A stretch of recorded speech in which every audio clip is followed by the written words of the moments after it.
Oh no. Yeah, sorry. It's okay. Hold on. So the last couple of years we've been working on incrementally on a Smalltalk VM. We are doing it because we haven't done it in the past and everybody wants to do one. But no, we really started doing something different. We started doing an analysis on the security of the VM. For that we had to go very deep in the implementation details. And then one day discussing with some friends, we thought that it might be possible to just continue that and write a VM, a Smalltalk VM in Smalltalk itself. From that point on, we've been trying to prove us wrong, and we couldn't. So we are still going on. We are in the process of writing a VM. So in ISUC this year, we presented our last achievements was the garbage collector. We've implemented both a generational garbage collector and a mark and sweep and compact garbage collector. And today we're going to present what we've done from ISUC until today. One day late in the night after the conference, we started talking on whether it was possible to do a multi-threaded garbage collection. And we thought it was very hard to do it. But then we realized we were thinking on something that was a lot more complex than what would be the first step in multi-threaded garbage collector. So we thought we actually could try this. And so we did. And now you can see I updated it.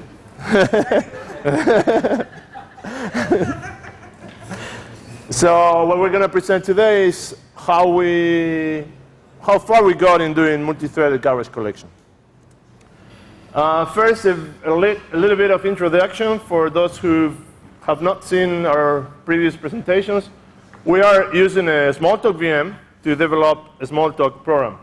So we call that the host VM. That's the VM where we are developing. So we write our Smalltalk code in this Smalltalk dialect, and it's as any other Smalltalk program. But its domain, it's a Smalltalk VM. So it's an implementation of a Smalltalk VM. We started implementing a just-in-time compiler for Smalltalk that translates Smalltalk down into assembly, and then puts this assembly into the code cache to be used. Then we moved a little bit forward and thought, OK, so we can translate Smalltalk to assembly, and decided to write a framework that can output DLLs, dynamic libraries. So we can translate Smalltalk code into standalone dynamic libraries. And the first thing we tried to convert into a library was the just-in-time compiler itself, which is a Smalltalk program. At the end of that at the end of that line of process, we have a DLL that's a standalone DLL with a just-in-time compiler that works. That's all written in Smalltalk. And from that point on, we wanted to, the first test we did, this is interesting, I think, is that in the host VM, we replaced the just-in-time compiler that comes with the host VM with our own just-in-time compiler. So after that, we had I've said this so many times, but after that, we had a VM that works and has our just-in-time compiler. So our idea is to incrementally end up with a VM that's all written in Smalltalk by ourselves. And everybody who wants to contribute, who will become ourselves immediately. Anyway, after that, we went for the GC. The GC has special requirements, needs to access the objects in their raw format, let's say, like needs to see the bits of the object. So we knew we had different challenges there, but it was possible after all. So at the end of that process, and that's what we presented the complete version we presented in ISUG this year, and we presented the generational last year. At the end of that process, we have a VM that's the host VM with the just-in-time compiler replaced and the garbage collector replaced. So in that VM, part is what we wrote and part is what we had before. So, and as I said, we had both two semi-spaces, generational GZ, and a mark and compact GZ. And our idea is to keep replacing more and more parts of the host VM until we end up with just a VM, our own. And we get rid of the host VM. So we're going to talk about the multi-threaded, but I want to just introduce how our mark and compact works so you understand how the multi-threaded version of it works. Mainly the collect method of most of what we're showing is actual code, okay? The dots is because we remove code for simplicity, and in some slides we lied a little bit so you understand it easier. But most of that is the working code, okay? And so it has three phases. The first is the mark, what we call follow all. It will follow all references from the root objects, marking what objects are alive or must survive the GC. Then we assign the new addresses where the objects will end up being after the GC, and then we move and compact the space. We move the objects to these new addresses. These last two steps are separated, and it makes a lot of sense in terms of the algorithm. It's simpler, and it also then made a lot of sense for the multi-threaded version because it allowed us to actually, we can do the set new position phase multi-threaded, but so far we have not done the compact yet. So it was good even in the process of developing. So yeah. What's our multi-threaded GC? It's a stop the word GC, okay? That has not changed. We were thinking about a multi-threaded GC where the GC ran concurrently with the VM. That was our idea, and we thought that was very hard to do, so we wanted to really understand how GC works before doing that. And then one day at ISUG, we started saying, wait a second. I have 4 cores in my machine. Could I just take advantage of these 4 cores to make the GC faster, even if it's just the GC? So we thought on what's still a stop the war GC, but the GC runs multi-threaded. Okay, that's I think it's a little tweak in what multi-threaded GC means, at least from our ignorance. Yeah.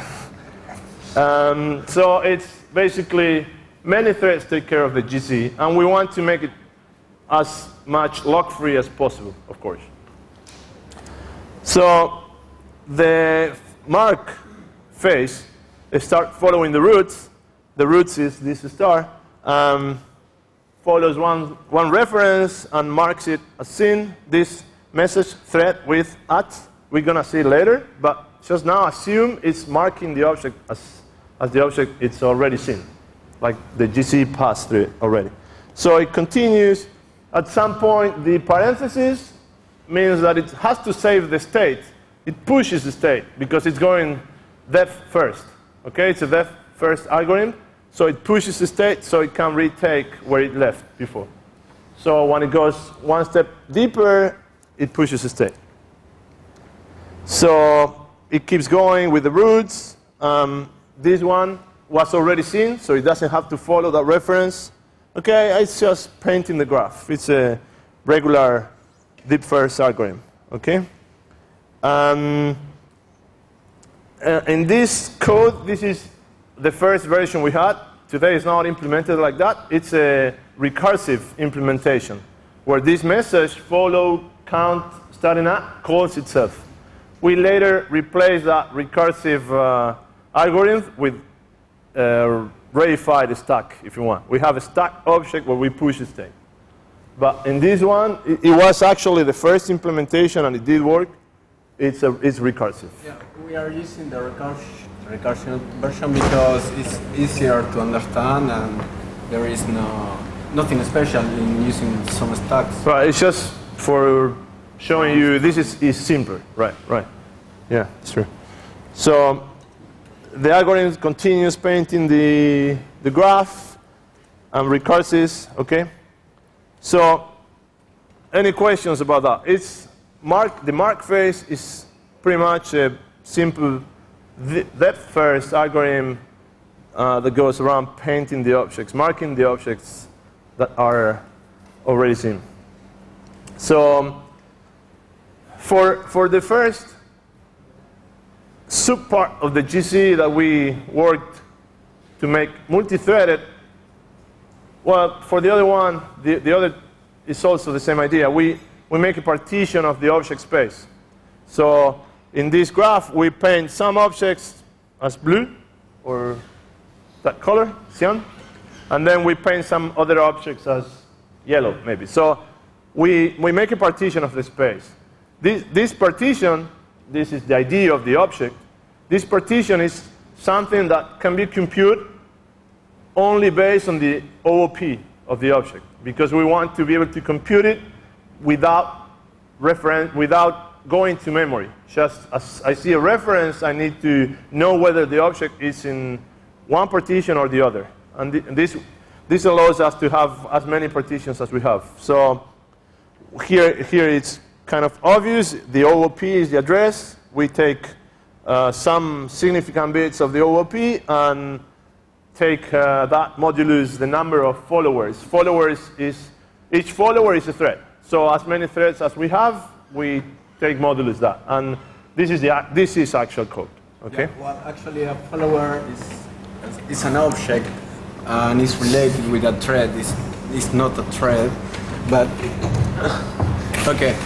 Well, we are going to modify the mark and compact.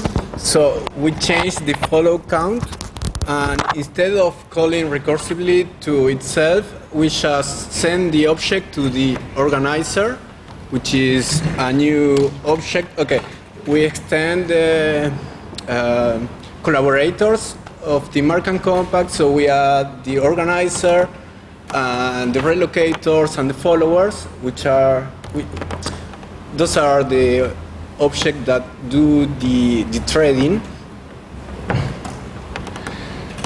So a follower received the organizer received the object, compute the ID, so identify which is the follower responsible for analyzing this object, and queue the object to the follower. So we're using queues as IPC mechanism. We use queues to interface from the main thread to the worker threads. Yes, we just send messages. Okay, so we have in other place. This is the main loop of a thread, which is the follower, and this is a infinite loop. I think I will change that code to represent an infinite loop. It's not that clear now, but the follower is waiting for information in the queue. When information arrives, the follower has to analyze, extract information from the queue and do the mark and thread. In the context of this thread, this is the main, as he said, is the main loop for another thread. This thread is blocked on an event, so it's doing nothing most of the time until there is something on the queue. Okay. Yeah, we call create thread with the Windows function with this function, something like that. But by the way, the host VM is not multi-thread, so there is no real support from the host VM to have multi-threaded applications. So, okay, as I say, we are going to process every object in the queue, and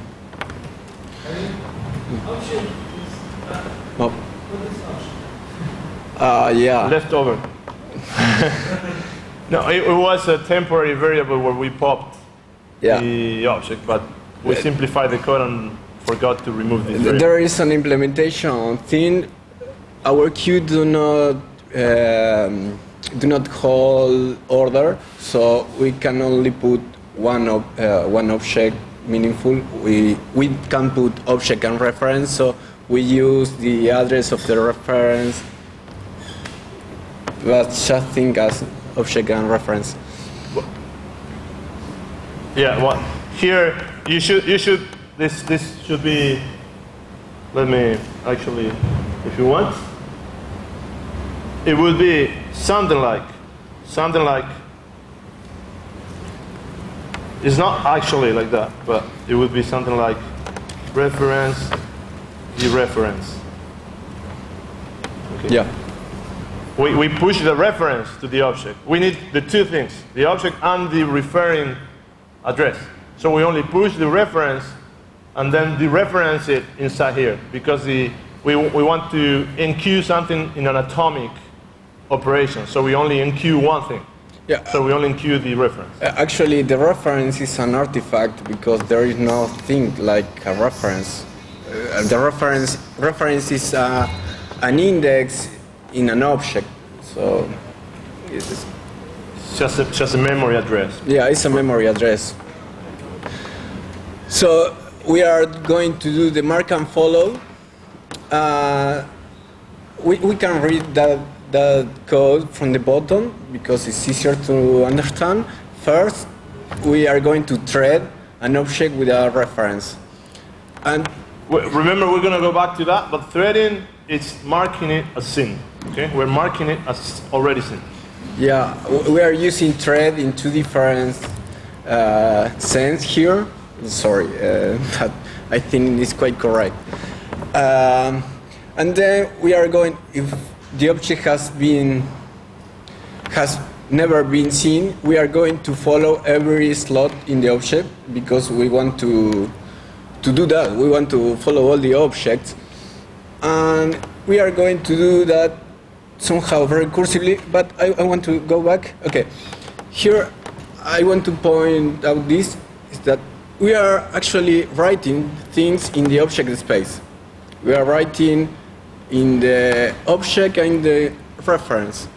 And we have, I don't know, 20 threads doing the same at the same time. We want that to be safe. And that's why we have to think about a partition. And, well, that's the key value of this approach, to do that without using logs. We give some threads some objects and some other threads other objects, and they never touch the other threads objects. That's the idea. Yeah, it's simple, but I like that. Well, so the follower have to do the follow of every slot in the original object, and to do that we compute the ID. If we have, this is an optimization. If we avoid the if true, we tell the organizer to follow the object that we want.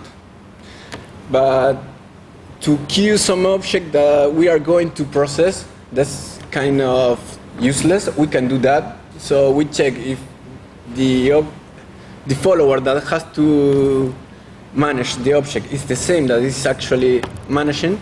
Well, we can do that recursively. But the idea is to send the offprints to the organizer for further following. In the drawing, like when an arrow goes from the one color to the same color, it's the same thread that has to handle that. And otherwise, the curly arrow means that it has to be queued for another thread. So the organizer takes care of queuing that. So that's following multi-thread. We have this issue, which is the version is actually slow than the original. We have a lot of things. One of the interesting things is that we are queuing every preference that you have in your image, which is a lot. If you don't have byte objects, That's the image size divided by 4. You are queuing that amount of objects. That is not necessary. We can think about how to reduce that number a lot. We have some ideas. We have some overhead with ephemerons, weak references, which are especially handled by the VM. Well, we have to think some things, and that's why we think it is slow. Yeah. So, oops.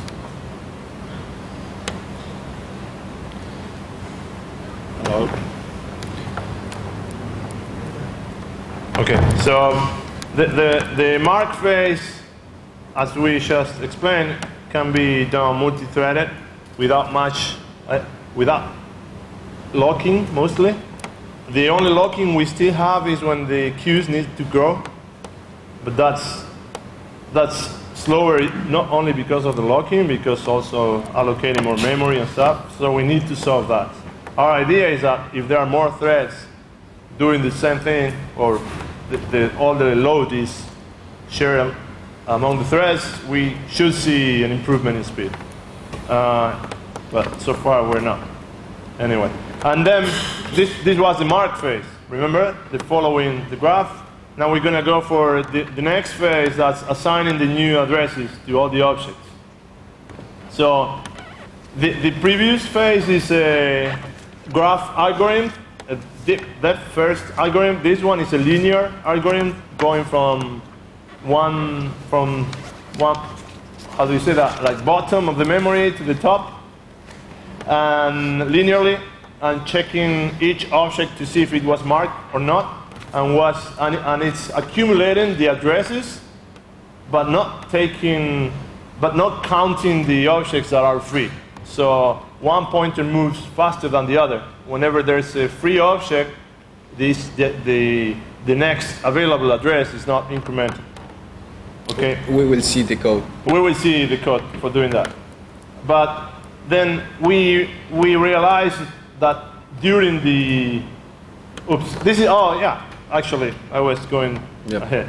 So the idea is that I'm going to assign new addresses okay, one more thing before that. We have two spaces, the old space and the new space. The new space is one of the semi-spaces of the generational GC. On a full garbage collector and a mark and compact, we coalesce the two spaces into one. So at the end of a full GC, we end up with the new space empty. So the set new position originally the old space, computing how much free space there was, and assigning the new addresses.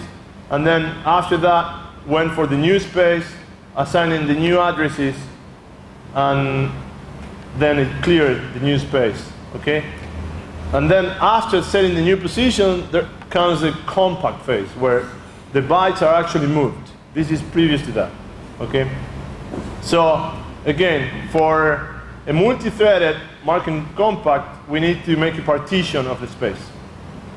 We've done a few tests, and the last version is much better than the previous. And what it does, it computes during the mark phase. It computes how much space is going to be free. So already before assigning the new addresses, the algorithm knows where the objects from the new space will be copied into the old space after coalescing. Okay, so I'm going to go back to that. I want to move the objects from the new space to the old space. And I know it's going to be after the space for the objects in the old space. Okay, that's the graph. Look at the graph, not at me. Okay, I want to put all the objects from the new space just after the objects in the old space. So during the mark phase, we can compute, we know how many objects I'm marking as allocated. So I can compute how many memory I'm going to use for the old space. So at the end of the mark phase, I already know how much space there is going to be empty for the new space to go there. So during mark, I compute this line. That's where the old space is going to be finished. Now, at the same time, I can assign the addresses for the old space and for the new space. So what was before a sequential step, before I do the old, and then only then I do a new space, I can do now at the same time. So these are two threads, one running on the old space, assigning new addresses, and one running on the new space, assigning new addresses. Okay? No vayas demasiado lejos. No vayas demasiado lejos. No? No.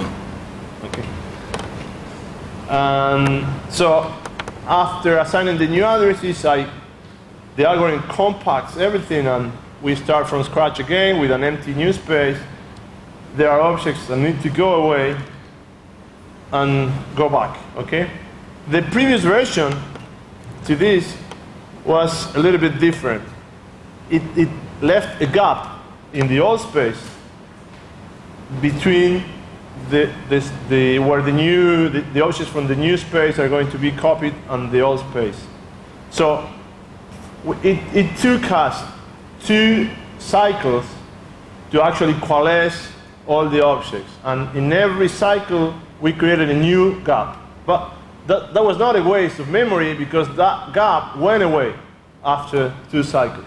In one cycle we left a gap, we put the new space after the gap, and then on the next one we remove that gap and create another gap and put the new space after that.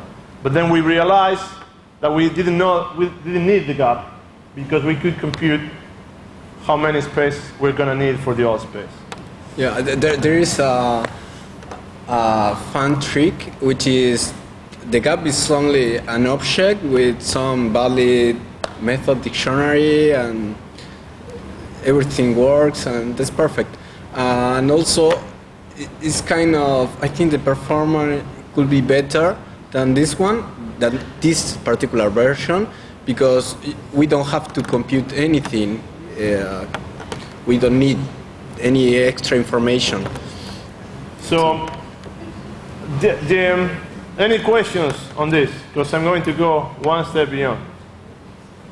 So then we realized we could go one step beyond.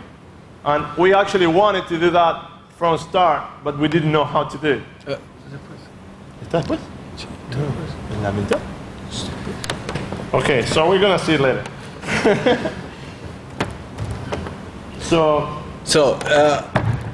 Well, we have this. I'm going to talk about how to do the set new position, because we talk about how to use set new position. We have this graph in the image, which is the relation object refers to. We have A, B, and C referring to zeta. And we will need something like this one, thank you, which is, actually, we want to know all the objects that refer to some particular object, because we are going to move the object zeta, and we want to modify all the objects referring to zeta to refer to the new position. We had a graph that points from referrer to referee, and this one is the other way around, because we're going to move the objects. We're going to move the referee, and then we want to update all the references. So we turn around the arrows in the graph. Yeah, and to do that, we have to enhance the follow process. So we are not only marking the objects, but also we are doing this, which is called threading. We have the reference there, and threading is a technique used to create a linked list of references. So once we compute the new position of the object, doing this simulation of the compact process, we can follow all the references to the zeta and make to point to zeta prime. Sorry. Okay. So we are going to have a lot of objects pointing to some ghost object. And when doing the compaction, we will have that all objects pointing to the actual object. And there is something interesting about that. The thing is that we don't need to modify in the compact process anything inside the object. Compaction is a really cheap, well, it only takes one copy. We will see that. This is the code for the set new position. I don't think if it is clear, but we are enumerating the objects that are seen in some space. So we give, actually the new version is more clear, but we have some space and you can ask this space for all the seen objects, and this is linear. So we compute in the destination or the auxiliary space the simulation of copying. We modify the next free. Next free is the pointer to the next free position. We modify this value with the size of the object if this object were copied.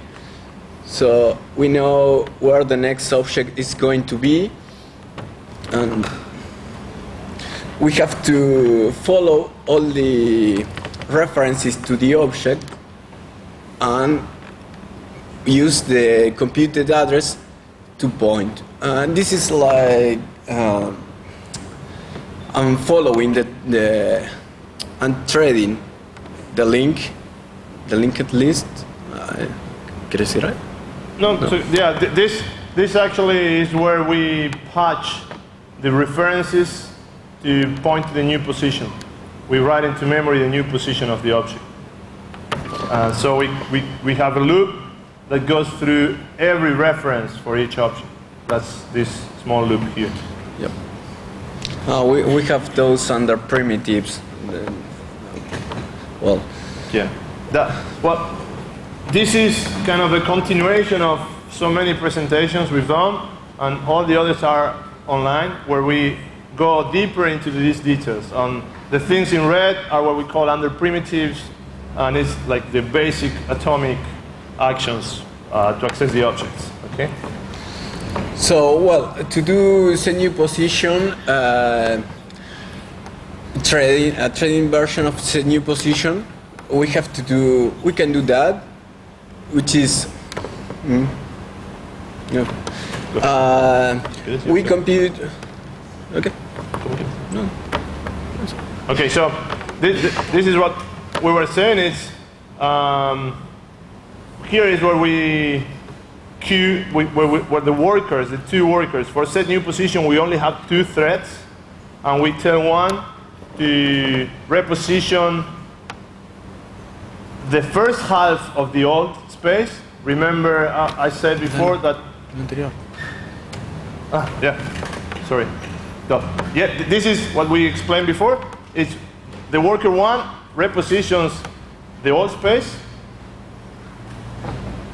into the new old space. Okay, this is another space. Old and new old are objects of the class space, and they know how to compute addresses and stuff. And the worker number two repositions the front space, and then we synchronize the exit, waiting for both threads to finish. Okay. In the newer version, we realized that... to compute the base of the remaining all is to use the all base plus the amount of object that we are going to hold that they proceed in currently in the old space. So that's the thing that he explained. Right. Yeah. This is where the front space is going to be moved into. It's the base of the old plus the bytes used in the old. Okay, so we then went for another partition. We thought this partition to be too arbitrary, like new and old, and we knew it's not very well balanced.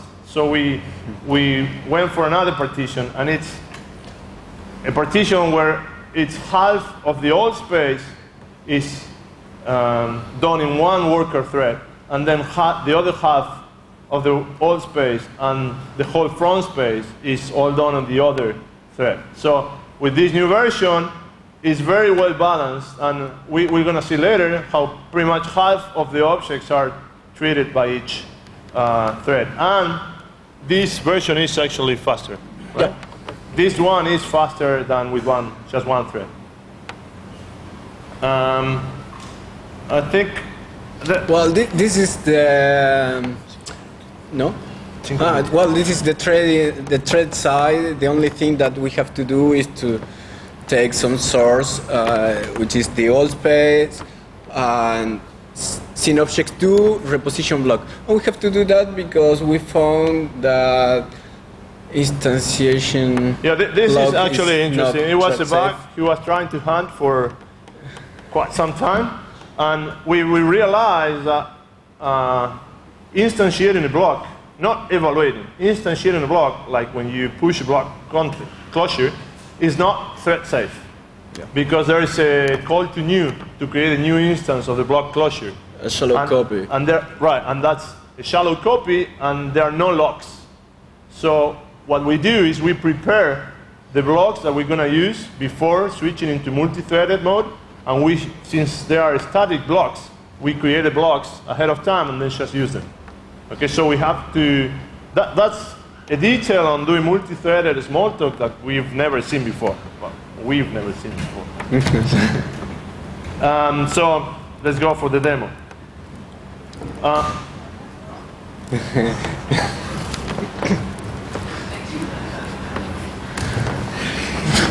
Isn't it like demos work?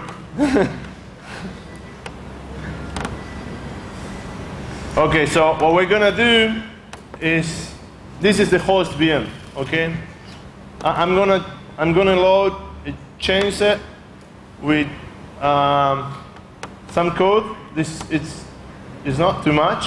This code is to instrument the garbage collector so it does statistics on the objects, okay? It's not only, the garbage collector is already in our system. I'm not loading that. That's part of our system. But before starting, I want to make a small change here. I'm gonna change, oops. I'm going to change the partition. So it's this partition, the spot where we divide the word, it's the end of the old space. Okay, I'm switching back to the previous implementation when we only had the front space, the new space in one thread that's very small, and then the whole old space in another one. And now I'm going to install this garbage collector into the running VM. Okay.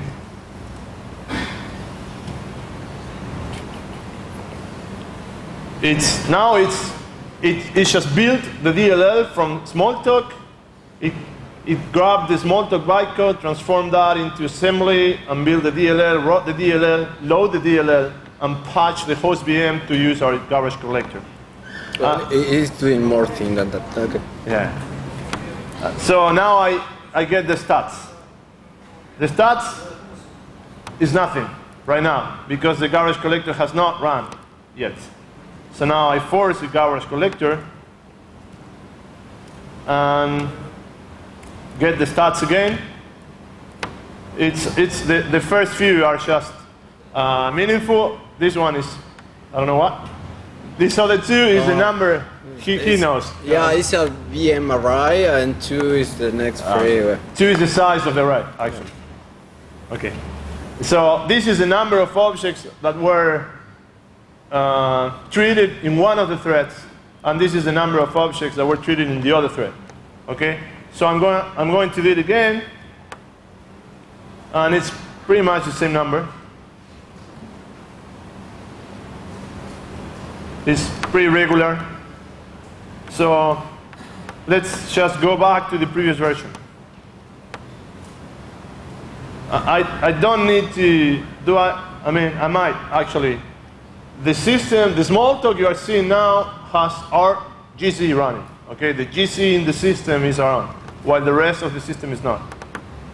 So I'm going to switch back to the newer version, where the partition is dynamically computed. It's not always fixed to the end of the old space, but dynamically computed.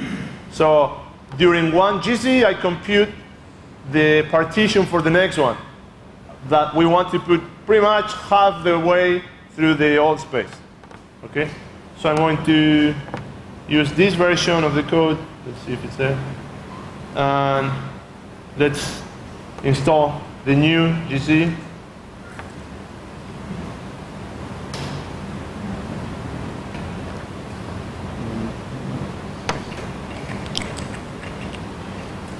Here I make shocks. No, it's taking longer. It's building the whole DLL again because I changed the code, okay?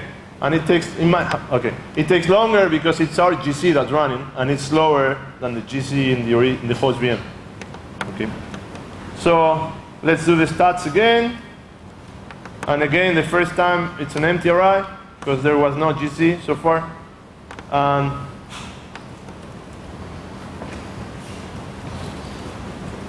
let's run a GC.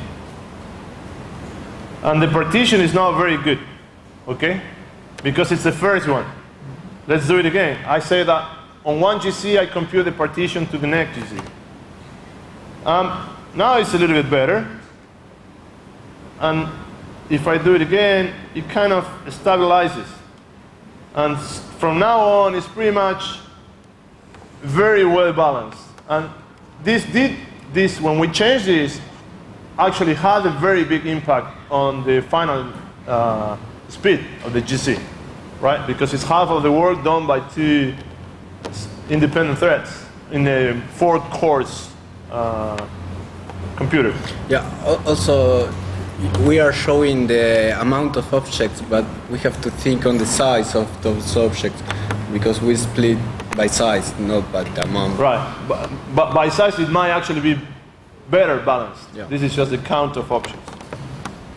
Okay, so this is the last demo we had, the only demo we had. Let's go back to this a little bit. We are working on a VM. We were not, the next step for us after ISU was to finish the just-in-time compiler and continue working on other things. But we decided to take the time to try this multi-threaded GC because we thought it was interesting, both for us and the community, and because we wanted to go one step further in experimenting with the fact that we have a GC written in Smalltalk. Okay? The process goes a little bit like this. We have an idea, and a couple of days after that, we discuss it, and a couple of days after that, he has a working version. I mean, I'm surprised. I'm all the time, every time that happens, whoever is sitting next to me, I say, I can't believe what we're doing. I mean, we just implemented a new GC in a couple of days, because I want to feel like doing it, right? But the truth is that even after we came after ISU, after a week, we had something that it was not working, but it did indicate that it was possible to do a multi-threaded GC, okay? And we are no experts in GC. So even for somebody who is an expert in GC, it might be even less. And that's, in this group, I don't need to say, but that's only possible because it's a Smalltalk and because we are Smalltalkers. And the domain of the GC, in this case, the domain of the VM now is the same domain of the people using it. It's we Smalltalkers now can implement our GCs and can experiment without going out of our own domain of expertise. So during ISU, we presented another 3, actually more than 3, because there were the queue-based breadth-first scavenger and the Cheney's algorithm and the C, what we call C scavenger. We didn't know it's like a variation it's different GC, different codes that are very well plugged into the host VM, and the system continues running, and the algorithms are different. It's different algorithms. And the chain is only for the generational GC because of its nature, and if you want to know about it, it's on Isuk's presentation with drawings and pretty things. And the other two we implemented for both the generational and the marking compact. So in this slide, you are seeing one, the multi-threaded, the original, that's 3, 2 for the seed, and 2 for the queue-based breadth first, and 1 for the chain. That's 8 different GCs that we implemented in the last year. I don't know how that's possible, but it's interesting. And then again, because as we've just shown you the stats, we also did some other stats that we presented at ISUC on, I don't know, how deep the stack goes, like the depth of the graph, the object graph, during time. I don't know what the other one is, but it's like it's easy to instrument the GC, to have statistics, to think what could be improved. Yeah, and we think that this is useful for teaching GC and GC concepts and the ideas. And it's an implementation you can read for one, and you can change and test. So that's it. Questions?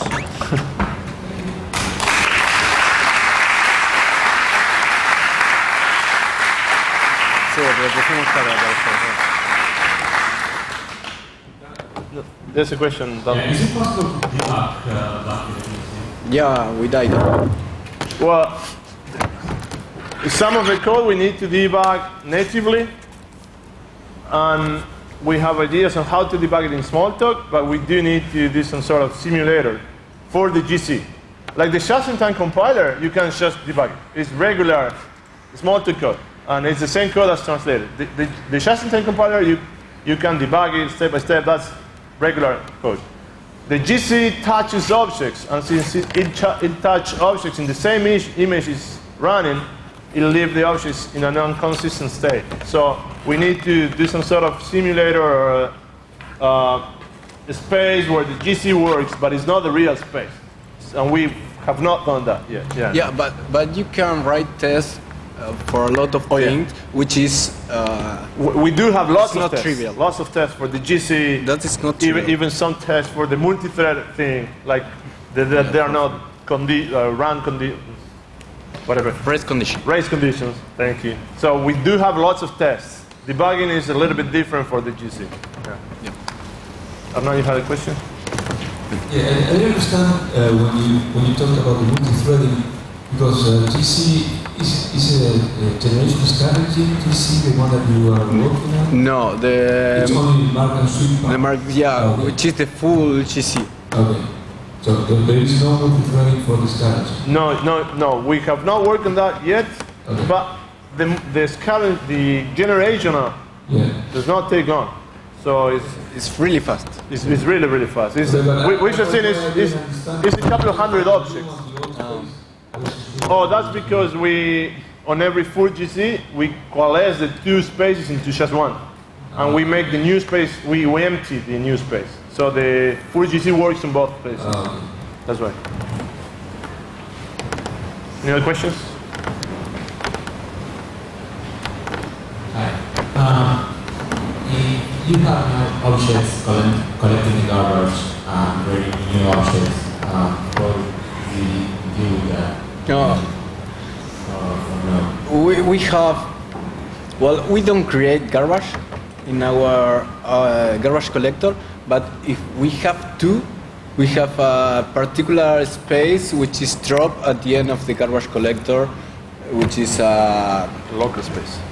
A local space, yeah. It's a gross garbage collector, but it's useful for us. We maintain an invariance. It's everything that's created within the GC has to die when the GC cycle finishes. Yeah, like so we can just throw away the local space. But we had to still do special stuff for the closure, the block closures that we showed, and for other things, small things that the VM creates during runtime, like the block closures the VM just created. So we did have to have special care for that, but it's regular code. That would be okay.